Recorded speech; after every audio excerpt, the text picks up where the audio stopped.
আমাদের সাথে আছেন আইইডিসিআর এর সাবেক বৈজ্ঞানিক কর্মকর্তা ডক্টর হোসেন এবং একই সাথে জনস্বাস্থ্য বিশেষজ্ঞ ও গ্যাভির স্টিয়ারিং কমিটির চেয়ারম্যান ডক্টর নিজাম উদ্দিন আহমেদ। আপনাদের দুজনকে স্বাগত জানাই এবং ধন্যবাদ আমাদেরকে সময় দিয়েছেন। ডক্টর মুস্তাক হোসেন, আপনাকে দিয়ে যদি শুরু করি, সেটি হচ্ছে যে আমরা হামের প্রাদুর্ভাবের একদম শেষ পর্যায়ে ছিলাম, সেখান থেকে আমরা মহামারীর মতো একটা অবস্থানে এসে দাঁড়িয়েছি। অবস্থাটা আপনার দৃষ্টিতে আসলে কেমন? যে আমাদের টিকা যাদের পাওয়ার উচিত ছিল তারা সবাই পায়নি, ফলে প্রতি বছরই টিকা অভিযানে কিছু কিছু বাচ্চারা বাদ পড়ে এবং পরবর্তী বছরে সেই বাচ্চারা টিকার আওতায় আসে না, কারণ টিকা দেওয়া হয় 9 মাস বয়স এবং 15 মাস বয়সে। পরবর্তী বছর তাদের সর্বনিম্ন বয়স হয় 1 বছর 9 মাস, অর্থাৎ 15 মাসের বেশি হয়ে যায়, টিকার আওতায় আসে না। ফলে এই জমে থাকা টিকা না পাওয়া বাচ্চাদেরকে যেন টিকা পায়, এই জন্য 2-3 বছর পর পর একটা গণ টিকা অভিযান চালানো হয়, যেন সেটা কিন্তু ওই 15 মাস পর্যন্ত না, সেটা হচ্ছে কমপক্ষে 5 বছর বয়স, অথবা বিশেষজ্ঞ যত বছর বয়সের কথা বলেন, তাহলে সমস্ত শিশুই যারা টিকা আগে পায়নি তারা টিকাটা পেয়ে গেল।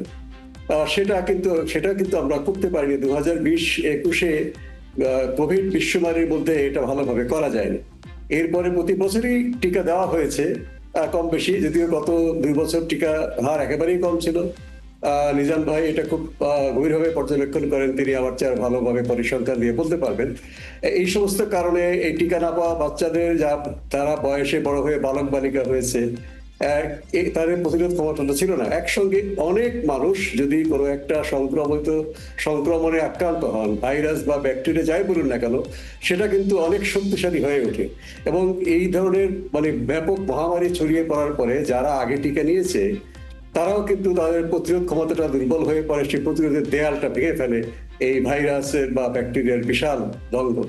তো এই জন্যে আমাদের এটা হয়েছে, এটা ফুটে উঠেছে হয়তো আমাদের 2026 সালের জানুয়ারি থেকে, মার্চ থেকে সরকার হয়তো এটা পদক্ষেপে গিয়েছে, কিন্তু আমরা হামের যে রোগীর সংখ্যার বৃদ্ধি জানুয়ারি থেকে দেখতে পেয়েছি। সংক্রমক ব্যাধি হাসপাতালে যারা কাজ করছেন তারা জানুয়ারি থেকে আমাদের জানাচ্ছিলেন যে হাসপাতালের বেডে এত মহামারী কিংবা মার্চ কি হামের রোগী আমরা কিভাবে রাখবো, আমাদের অন্য রোগীও তো আছে।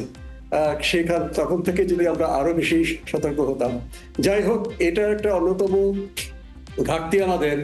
আমরা যে সমস্ত দুর্যোগ মোকাবেলা করবার সময় যে সমস্ত অ্যাডহক বা অস্থায়ী ব্যবস্থা করি, সেটাকে ইনস্টিটিউশনালাইজ করি না।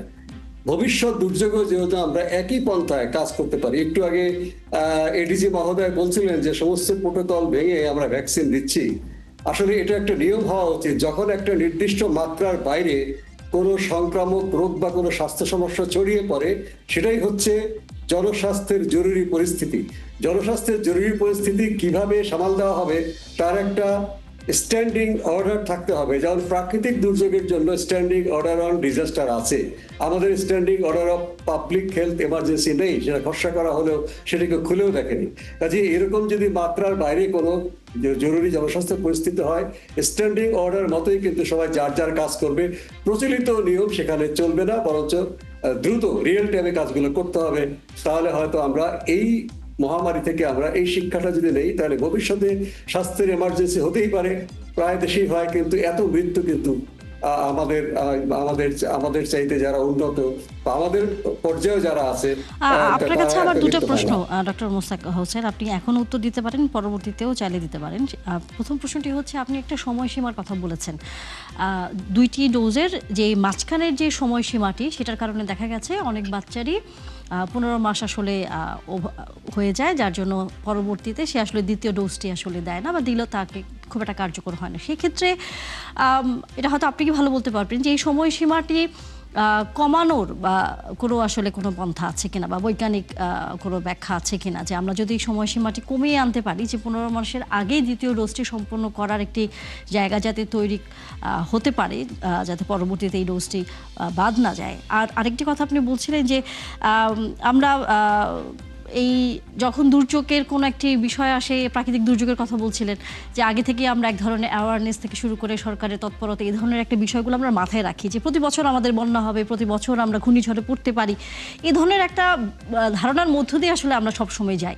সেই জায়গায় এই স্বাস্থ্য খাতে সামনের দিনগুলোতে এই যে হাম আবার ফিরে এসছে, আরও অন্য কোনো রোগ সামনে আসবে কিনা, এই বিষয়গুলো মাথায় রেখে আসলে আমাদের কোনো পরিকল্পনা থাকা উচিত কিনা?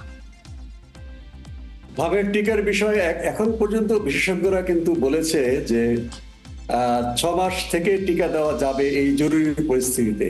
কিন্তু আমাদের যে নিয়মিত যে টিকা অভিযান, এটা কিন্তু আন্তর্জাতিকভাবেই এই সময়সীমাটা ঠিক করা আছে। আপনি যে কথাটি বলেছেন খুবই মানে জরুরি প্রশ্ন। এই 9 মাসের পরে বাকি 6 মাস অপেক্ষা না করে আরো আগে দেওয়া যায় কিনা, এগুলো নিশ্চয়ই এখন আলাপ আলোচনা হবে। যদি বৈজ্ঞানিকভাবে প্রমাণিত হয় যে এটা সময়সীমাটা কমিয়ে আনলে ভালো হয়, কিংবা একটা ডোজেই কাজ হয়ে যাবে, সেটা নিশ্চয়ই আমাদের বৈজ্ঞানিকরা চিন্তা করে করবেন। এই বিষয়ে নিজাম ভাই নিশ্চয়ই আমি আশা করি ভালো বলতে পারবেন, তিনি আন্তর্জাতিকভাবে গাভির সাথে জড়িত আছেন, global alliance for vaccine immunization. আর যে জরুরি পরিস্থিতির কথা বললেন যে হ্যাঁ, প্রাকৃতিক দুর্যোগের মতো আমাদের বাংলাদেশে বা যে কোনো দেশেই স্বাস্থ্যের জরুরি পরিস্থিতি হতে পারে। এবং সেজন্য আমরা যেখানে, আমি আইডিসিআর এ চাকরি করেছি 23 বছর, তারপরও তাদের সাথে আমি এখনো জড়িত আছি আনুষ্ঠানিক বা অনানুষ্ঠানিক ভাবে। ডিজি হেলথের বিভিন্ন কাজে আমরা জড়িত থাকি। সেক্ষেত্রে অনেক পরিকল্পনা, guideline, plan of action, strategy কিন্তু আমরা করেছি। প্যান্ডেমিক প্রিপারেডনেস প্ল্যান সাধারণভাবে জেনেরিক ভাবে কি হয়, সেটা ইনফ্লুয়েঞ্জার জন্য কিভাবে হতে পারে, রেসপিরেটরি ইলনেসের জন্য কিভাবে হতে পারে, ডেঙ্গির স্ট্র্যাটেজি, এগুলো কিন্তু অনেক কাজ আমরা করেছি। এই কাজগুলো যদি জরুরি অবস্থার সময় সবাই ভুলে যায় এবং আমাদের যে স্বাভাবিক যে আমলাতান্ত্রিক পদ্ধতি এবং ক্ষমতা, কর্তৃত্ব এবং দায়িত্ব তার বাইরে যেতে না চাই, এবং আমরা নিজের দায়িত্বটা ডিস্ট্রিবিউট করতে না চাই, বিকেন্দ্রিত করতে না চাই, তাহলে তো সমাধান হবে না। এই কাগজগুলো আমাদের আছে, দরকার হলে বর্তমান যে নতুন সরকার এসছে তারা এগুলো পর্যালোচনা করে এগুলো, আমি আবার উদাহরণ দিচ্ছি, আমাদের দেশে ভালো উদাহরণ আছে। প্রাকৃতিক দুর্যোগ যারা প্রশমন করে দায়িত্ব থাকেন, সেই দুর্যোগ ব্যবস্থাপনা মন্ত্রণালয় তাদের খুবই সুন্দর আছে এবং তারা কার্যকরী করে। প্রতি বছর তারা মহড়া করে এবং সরকার প্রধানের নেতৃত্বে একটা কমিটি তারা অন্তত বছরে একবার বসে, আর দুর্যোগ হলে সঙ্গে সঙ্গে বসে। আমরা স্বাস্থ্যের ক্ষেত্রেও সেই কাজটি আমাদের করা উচিত, স্ট্যান্ডিং অর্ডার। অর্থাৎ এরকম পরিস্থিতি হলে যার যার কাজে বসে যাবো। আগুন যদি লাগে, ফায়ার সার্ভিসের ইউনিটটা কখনো কারো অফিসিয়াল অর্ডার জন্য বসে থাকে না, তারা সঙ্গে সঙ্গে পোশাক পরে বেরিয়ে যায় গাড়ি নিয়ে যেখানে আগুন লেগেছে সেইখানে। আমরা অবশ্যই আবারও আপনার কাছে ফিরবো, আপনি আছেন আমাদের সাথে। ডক্টর নিজামুদ্দিন, আপনার কাছে আসতে চাই, সেটি হচ্ছে যে 5 বছর পর্যন্ত এই টিকার 2টি ডোজ সম্পূর্ণ করার একটি আমরা জানি যে এখন পর্যন্ত হচ্ছে নির্দেশনা আছে। সেখানে এইটি বাড়ানোর, অর্থাৎ বয়সের দিক থেকে এটি বাড়ানোর কোনো আসলে আপনার কোনো, যেহেতু গবেষণার জায়গা থেকে আপনারা আরও হয়তো ভালো বলতে পারবেন যে সেটি সুযোগ আছে কিনা।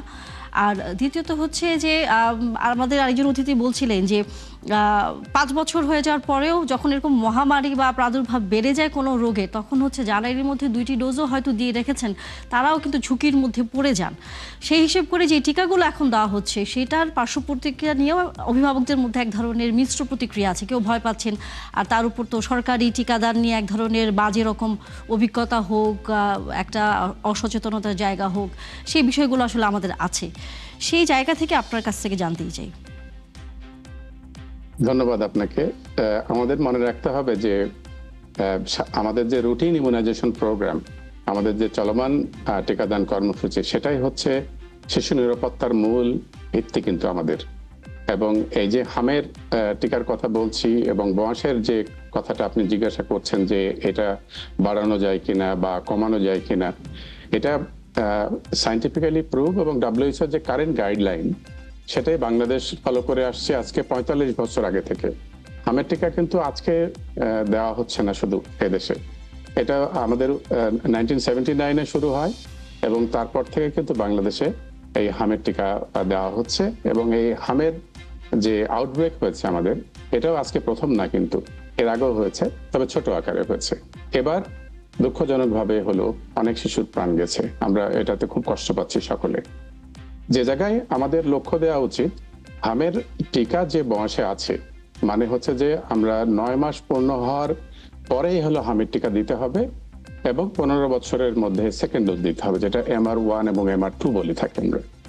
এবং এটা যদি ঠিক সময় মতো দেওয়া হয়, যেটা বিজ্ঞান বলে, যদি MR1 ঠিক সময় মতো দেওয়া হয় তাহলে কিন্তু 92% শিশু কিন্তু প্রোটেকশন পায়, এবং MR2 যদি দেওয়া হয় তাহলে 97% প্রোটেকশন পায়। সুতরাং এই এই এই জিনিসগুলো মানে বিশেষ আপনার রিসার্চ থেকে এসেছে, বিজ্ঞান থেকে এসেছে, এবং তার পরিপ্রেক্ষিতেই সারা পৃথিবী অ্যাডপ্ট করেছে এবং করা হয়। বাংলাদেশে বর্তমানে যে আমাদের MRO এবং MR2 বিশ্ব স্বাস্থ্য সংস্থা বাংলাদেশের যে ইভ্যালুয়েশন করেছে 2023 সালে, তাতে MR1 মানে মিজলসের ফার্স্ট ডোজ যে কাভারেজ সেটা হলো 86.1% এবং সেকেন্ড ডোজ হচ্ছে 81.6%। যেখানে 95% কাভারেজ না হলে মিজলসের প্রতিরোধ করা সম্ভব হবে না এবং হার্ড ইমিউনিটি ফুলি হেল্প করবে না যে কোনো শিশুকে, সে জায়গায় কিন্তু আমরা পৌঁছাইনি। তো তার কারণে যেটা ঘটেছে, যেটা একটু আগে আমি বলেওছি, সেটা হলো যে আমাদের একদিনে নয়, আমাদের যেটা ভাবতে হবে এখানে যে কোভিডের সময় অনেক শিশু টিকা নিয়েছেন, তারপরে আর তার বয়স চলে গেছে, সে কিন্তু সেকেন্ড ডোজ পায়নি, হয়তো দুই ডোজেরও সময় চলে গেছে, সুতরাং অনেক শিশু কিন্তু বাদ পড়ে গেছে। এইভাবে বিভিন্ন সময়ে কিন্তু আমরা দেখছি বাদ পড়ে গেছে। এবং এই 2023 সালের যে ইভ্যালুয়েশন, সেটা তো দেখেছি আমরা, মানে আপনার হামের টিকা নিয়েছে কিন্তু হয় তার বয়স পূর্ণ হওয়ার আগে নিয়েছে অথবা তার পরে নিয়েছে। সার্ভেতে দেখা গেছে যে প্রায় 15%, 14.6% বাচ্চা কিন্তু টিকা নিয়েছে কিন্তু ইনভ্যালিড, মানে সেটা তার শরীরে প্রোটেকশন দেবে না বা ইমিউনিটি জেনারেট করবে না। তো এটা হচ্ছে বিজ্ঞানের ব্যাপার, কিন্তু বাস্তবতা হচ্ছে 5 বছরের, মানে যেহেতু আমি আগে বলেছি 45 বছর থেকে, সুতরাং বাবা মা জানে আমাদের দেশে, এবং আমাদের দেশে টিকা নিতে উৎসবমুখর ভাবে মা বা বাবা বা পরিবারের লোকজন কেন্দ্রে কিন্তু আসে সবাই, এবং সময় মতোই আসে। সেখানে আমাদের জোরদার করতে হবে। আজকে যেহেতু হামের প্রাদুর্ভাব বেড়েছে, এমন মহামারী আকার ধারণ করেছে, এখন আর আমাদের বসে থাকার কোনো সময় নাই। কেন হয়েছে সেই আলোচনা থেকে মোর ইম্পর্টেন্ট এখন আমরা কিভাবে এই হামের প্রাদুর্ভাবকে থামাতে পারবো। মোস্তাক ভাই সুন্দর করে বলেছে যে কিভাবে দুর্যোগকালীন সময় ব্যবস্থাপনায় ডিসিশন গুলো নেওয়া হয়। আমাদের এই বর্তমান নতুন সরকারও সেই ডিসিশন নিয়েছে। একদিনের মধ্যে এই ভ্যাকসিন ব্যবহার করার, গ্যাভির যে ভ্যাকসিন 2,19,00,000 ডোজ আমাদের কাছে ছিল, যেটা 4 মাস আগে এসেছে, সেটা কিন্তু ব্যবহার করা হচ্ছে এখন। এবং এই 3টা ফেজে, যে প্রথম ফেজে আমরা জানি 30টা উপজেলায় ভ্যাকসিন দেওয়া হয়েছে, এরপরে দ্বিতীয় ফেজে 4টা সিটি কর্পোরেশনে, ঢাকা, রাজশাহী, বরিশাল এবং চিটাগং, এটা চলছে এখন। এবং আগামী একদিন পরে মানে 20 তারিখ থেকে হচ্ছে সারা দেশে ব্যাপকভাবে এই ক্যাম্পেইন চলবে। এখানে বলা হচ্ছে পরিষ্কারভাবে যে শিশু 1 মাসের আগে টিকা নিয়েছে, তার 2 ডোজ নেওয়া থাকলেও সে আবারও এই টিকা নেবে, তাতে কোনো ক্ষতি হবে না।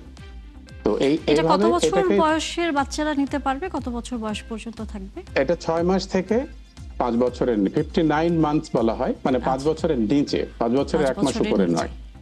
হ্যাঁ, এবং এই বয়সের মধ্যে টিকাটা যদি নেওয়া যায়, তাতে করে আমাদের যারা ঝরে পড়েছে টিকা থেকে বা আংশিক ঝরে পড়েছে টিকা থেকে, সেটা তাদের একটা প্রোটেকশন লেভেল ক্রিয়েট করবে।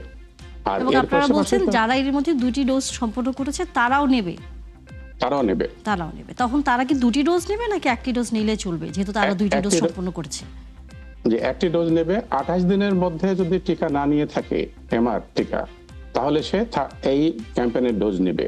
আর যদি 28 দিনের মধ্যে যদি তার সেকেন্ড ডোজ হয়ে থাকে, যে আমাদের রুটিন ইমিউনাইজেশন টিকা থেকে, তাহলে তার তার জন্য প্রয়োজন নেই। আচ্ছা, অবশ্যই এটা ভালো উদ্যোগ এবং কিছুটা হয়তো স্বস্তিরও কথা, কিন্তু শেষ মুহূর্তে একটি ছোট প্রশ্ন। আপনি যেহেতু ব্যবস্থাপনার কথাগুলো বলছিলেন, নিশ্চয়ই আপনারও মনে আছে যে আমরা দেখেছি একটা সময় এই টিকাদান কর্মসূচিতে অংশ না নিতে, যেমনটা আপনি বলছিলেন যে আগে উৎসব ছিল, যে অভিভাবকরা বাচ্চাদের টিকার কার্ডের সাথে হিসাব মিলিয়ে আসলে তারা কেন্দ্রগুলোতে গিয়ে বাচ্চাদের নানা ধরনের রোগের টিকা দেওয়া হতো। সেখানে একটা সময় আমরা দেখেছি কয়েক বছরে টিকা দিতে যাতে না যায় অভিভাবকরা, সে ধরনের একটি নেতিবাচক ক্যাম্পেইন হয়েছে। আপনার কাছে কি মনে হয় এই বিষয়গুলো পরিকল্পনার ক্ষেত্রে আসলে মাথায় রাখা উচিত কিনা? এটা অবশ্যই গুরুত্বপূর্ণ কোশ্চেন যেটা আপনি বললেন। কিন্তু যদি আমরা ইমিউনাইজেশনের কাভারেজ দেখি, আপনার প্রথম বেসিক টিকাদান হচ্ছে বিসিজি। যদি আপনি বিসিজি টিকার এই 2024-25 সাল পর্যন্ত দেখেন 99%। আমি রুটিন কাভারেজ বাদ দিয়ে যদি ইভালুয়েশন কাভারেজ WHO যেটা করেছে 2023 সালে, সেখানে 99% বাচ্চা বিসিজি টিকা নিয়েছে। তার মানে মানুষের যে উদ্যোগ আশা টিকা নেওয়ার, সেটা কিন্তু রয়ে গেছে। কিন্তু দ্বিতীয় যখন আপনার পেনটা নিচ্ছে বা মিজেলসে নেমে এসছে প্রথম ডোজে, তখন কিন্তু 86%, 99 থেকে 86 এ নেমে গেল প্রথম মিজেলসে। দ্বিতীয় মিজেলস সেটা নেমে গেল 81-এ। তার মানে এখানে আমাদের যোগাযোগ এবং আমাদের এই তথ্য প্রচারের জায়গায় কিন্তু আমাদের আরো জোর দেওয়া অত্যন্ত জরুরি উচিত বলে মনে করেন। অবশ্যই এই ঘটনার নিশ্চয়ই এখান থেকে আমরা শিক্ষা লাভ করব সামনের দিনগুলোতে। ধন্যবাদ আপনাদের দুজনকে, যুক্ত হয়েছেন। হয়তো আগামীতে আবারও কথা হবে আপনাদের সাথে। দর্শক, এই ছিল আজকের সংবাদ যোগে। আগামীকাল ঠিক রাত 10টায় আবারও দেখা হবে নতুন কোনো বিষয় তার বিশ্লেষণ নিয়ে। থাকবেন ৭১-এর সাথে।